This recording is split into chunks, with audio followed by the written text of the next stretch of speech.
Halo, Assalamualaikum warahmatullahi wabarakatuh. Perkenalkan, nama saya Fitri Nur Fadilah dari jurusan Manajemen Fakultas Ekonomi dan Bisnis Universitas Mula Warman. Baik, di sini saya akan menjelaskan secara singkat mengenai bab 2, lingkungan eksternal, peluang, ancaman persaingan industri, dan analisis pesaing.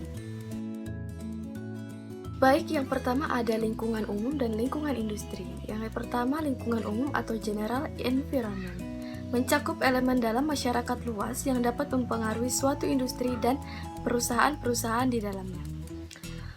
Elemen-elemen ini dikelompokkan ke dalam suatu segmen-segmen, yaitu ada demografi, ekonomi, politik, hukum, sosial budaya, serta teknologi. Baik, selanjutnya ada lingkungan industri atau industri environment. Adalah sekelompok faktor ancaman masuknya pendatang baru, pemasok, pembeli, produk mengganti, dan intensitas persaingan antar pesaing yang mempengaruhi suatu perusahaan dan langkah serta tanggapan bersaingnya. Secara keseluruhan, interaksi antar kelima faktor ini menentukan besar laba yang dapat dicapai.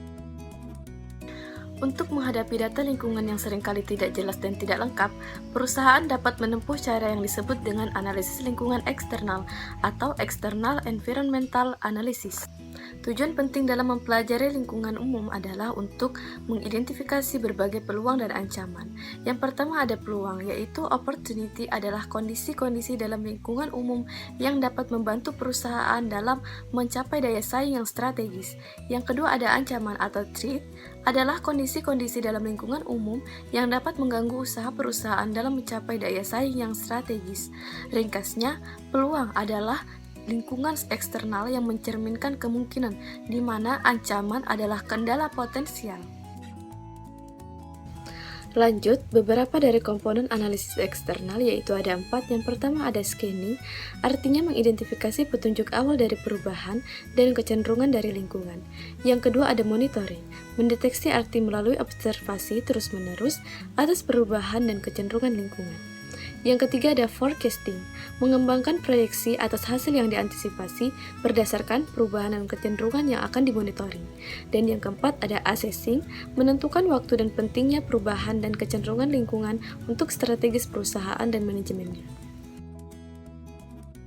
Selanjutnya ada analisis lingkungan industri. Industri merupakan sekelompok perusahaan yang menghasilkan produk yang mirip atau merupakan pengganti satu sama lain. Dalam hal persaingan, perusahaan-perusahaan ini saling mempengaruhi. Biasanya, industri terdiri atas berbagai ragam strategi yang bersaing yang digunakan untuk dalam mengejar daya saing strategis dan profitabilitas yang tinggi. 8. Analisis lingkungan industri. Yang pertama ada ancaman pelaku baru, yang kedua ada kekuatan posisi pemasok, yang ketiga ada kekuatan posisi pembeli, yang keempat ada ancaman produk pengganti, yang kelima ada intensitas persaingan antar perusahaan, yang keenam ada menerjemahkan analisis industri, yang ketujuh ada kelompok-kelompok strategis, dan yang kedelapan ada nilai analisis kelompok strategis. Baik, yang terakhir ada analisis pesaing. Sebagaimana yang telah didiskusikan dari analisis lingkungan industri, mencerminkan potensi atau kekurangan yang mungkin ada dalam usaha pencapaian laba. Baik, cukup sekian pemaparan singkat dari saya. Kurang dan lebihnya mohon maaf. Wassalamualaikum warahmatullahi wabarakatuh.